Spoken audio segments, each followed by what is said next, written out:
Bueno, ok. ¿Qué más tiene que decir? Teilhard de Chardin influenció a su compañero, padre de Breverie, que inspiró a sus colegas, quienes iniciaron en las Naciones Unidas un rico proceso de pensamiento global y a largo plazo un proceso que ha afectado a muchas naciones en todo el mundo. Y Robert Mueller mismo dice, yo he sido profundamente influenciado por Teilhard. Así, el subsecretario general de las Naciones Unidas, que hoy ha sido encargado de los aspectos espirituales de las Naciones Unidas, además de su programa de educación, dice que él es influenciado por Teilhard de Chardin. Y la cita de Robert Mueller viene del libro Más que todo me enseñaron la felicidad. A él dice, todo teilhardiano reconocerá en esto la trascendencia espiritual que él anunció tan enfáticamente como el siguiente paso en nuestra evolución. Por lo tanto, va a haber una trascendencia espiritual de lo que parece ser algo político, nos volvemos a algo espiritual. Bien, ya hemos visto en una conferencia anterior que él era un sacerdote jesuita francés, un eugenista, un marxista, un panteísta, evolucionista. Podría haber sido incluso partícipe de la falsificación de Piltdown, fue un humanista y un proponente de un único gobierno mundial. Y es el padre de la nueva era. Así que es un hombre muy destacado. Él parece haber estado muy ocupado. Él soñaba de la humanidad que se fusionara en Dios y que cada uno se diera cuenta de su propia divinidad en el punto omega. Esta creencia ha inspirado a muchos de los actuales líderes de la nueva era. De hecho, Chardin es uno de los autores más frecuentemente citados por los principales ocultistas de la nueva era. Eso lo vimos cuando hablamos sobre el movimiento de la nueva era. Esto es solo para recordarles, así que nos podemos fundir en Dios. Esto es como se ve él. Esto viene directamente de las páginas web jesuitas mismas. Y allí se habla sobre su síntesis evolutiva, el mundo de la mente y el espíritu, el mundo físico con el mundo de la mente y el espíritu, la unión de estos. Y aquí están algunas de sus citas. Solo para entrar en un poco más de detalles, este es el espíritu de la filosofía de las Naciones Unidas. Interesante. Es una ley del universo que en todas las cosas existe una existencia previa. Antes de cualquier forma hay una forma previa, pero menos evolucionada. Cada uno de nosotros está evolucionando hacia la divinidad. Así que todos nos estamos convirtiendo en Dios. Maravillosa filosofía. Lo que me propongo hacer es reducir esta brecha entre el panteísmo y el cristianismo para llevar a cabo lo que se podría llamar el alma cristiana del panteísmo, o el aspecto panteístico de la cristiandad. Eso es fascinante. Así que Dios está en todo. Dios no es una entidad separada. Nosotros mismos somos Dios o parte de Dios. Si usted es un panteísta, eso es lo que usted cree. Yo puedo ser salvo solo convirtiéndome en uno con el universo. Eso es panteísmo. Esa es también la filosofía del budismo. Yo creo que el Mesías que esperamos, a quien todos esperan, sin duda alguna, esperan, es el Cristo universal, es decir, el Cristo de la evolución. Bueno, esta es la filosofía de Teilhard de Chardin. ¿No es esto interesante? Así que, lamentablemente, no puedo estar de acuerdo con una sola pizca de esta filosofía. No es bíblica, de hecho es blasfema. Una convergencia general de las religiones hacia un Cristo universal que satisfaga a todas. Eso es lo que dice Teilhard de Chardin. El cristianismo y la evolución, esta es su cita. Por lo tanto, una convergencia de la religión que satisfaga a todas.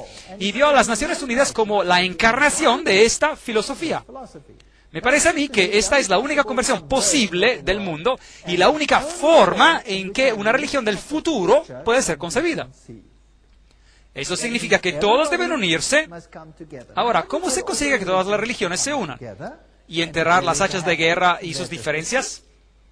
¿Usted crea un dolor de separación, el caos, que supere el dolor de la unidad? ¿Es comprensible eso? Así es como usted lo hace. Esa es la filosofía hegeliana, esa es la filosofía framasona. Así que hoy en día estamos en la fase del dolor y la siguiente etapa será la unidad o dolor inexplicable, increíble. Esa es la elección. Y la humanidad fácilmente elegirá cuál de las dos opciones. La del dolor menor, obviamente, para sobrevivir. Ahora vamos a echar un vistazo a todos los secretarios generales y si ellos realmente encarnan esta filosofía o no. Este es Dag Hjalmar, Agne Carl Hammarskjöld. Él fue el secretario general de las Naciones Unidas del 10 de abril de 1953 hasta el 1961 y se murió en un accidente de avión y fue el cuarto hijo del primer ministro de Suecia durante los años de la Primera Guerra Mundial. Él fue el primero. Ahora, ¿qué cumplió en las Naciones Unidas? Bueno, una de las primeras cosas que hizo fue producir o crear una sala de oración. Y ahí está, en el lado izquierdo, una piedra en el centro de la sala. La podemos ver como un altar vacío.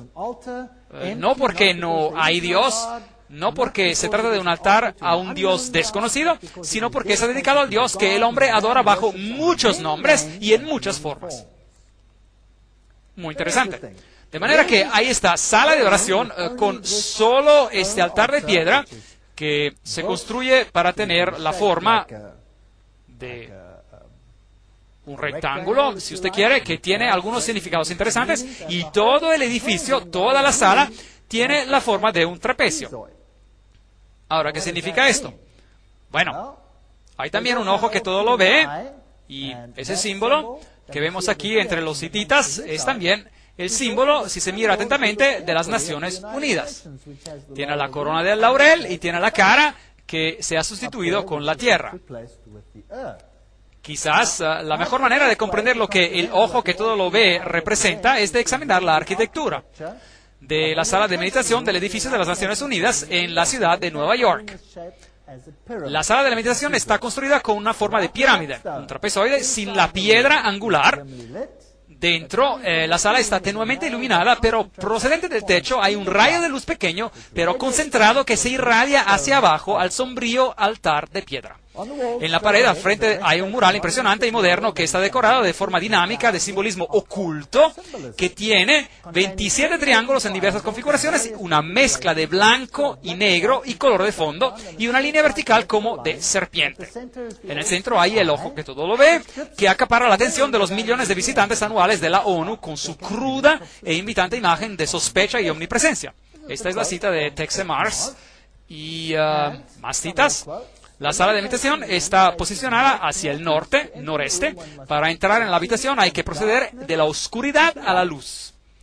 De hecho, el orden intermedio de la hermandad satánica se llama la Orden del Trapecio. Muy interesante. Y Anton LaVey, quien es el fundador de la Iglesia de Satanás, se refiere a un principio ocultista conocido como la ley de la trapezoidal. Así que parece que hay una habitación muy ocultista aquí que se dedica a un Dios que puede ser servido bajo cualquier nombre. Cualquier nombre. El que yo conozco tiene un nombre. Un nombre. Uno podría contar varias historias conmovedoras, nos escribe Robert Mueller, el padre espiritual siquiera de las Naciones Unidas, y él es el ex subsecretario general. Se podrían contar varias historias conmovedoras de la que la transformación espiritual de las Naciones Unidas han causado, hasta el punto que este pequeño cuartito de la Tierra se está convirtiendo en terreno sagrado. Por ejemplo, el economista racional y intelectual Dag Hammarskjöld encontró a Dios en las Naciones Unidas y la inspiración para su trabajo como sirviente mundial de los místicos de la Edad Media. Oh, de modo que no lo encontró en la Biblia, ¿y lo encontró dónde? De los místicos. Hacia el final, su legado desborda de la espiritualidad y el misticismo. Aquí las tiene, las palabras de las propias Naciones Unidas, o de sus representantes, que nos dicen cómo se produjo esta inspiración. Ahora, volvamos un poco más atrás en el tiempo, a Foster y Alice Bailey. Estos fueron Alice A. Bailey, la que recibió mensajes dictados de un espíritu llamado Dwal Kul, y que se conoce como la profetisa de la nueva era. Y ellos comenzaron un grupo llamado la Buena Voluntad Mundial, World Goodwill, una organización no gubernamental dentro de las Naciones Unidas. El objetivo declarado de este grupo es de cooperar en el mundo de la preparación para la reaparición de Cristo. Así que las Naciones Unidas, en otras palabras, es una organización que se prepara para juntar a todos los gobiernos, sí, Pero eso es solo a nivel político. El programa detrás de esto es de juntar a todas las religiones y prepararlas para la venida de Cristo.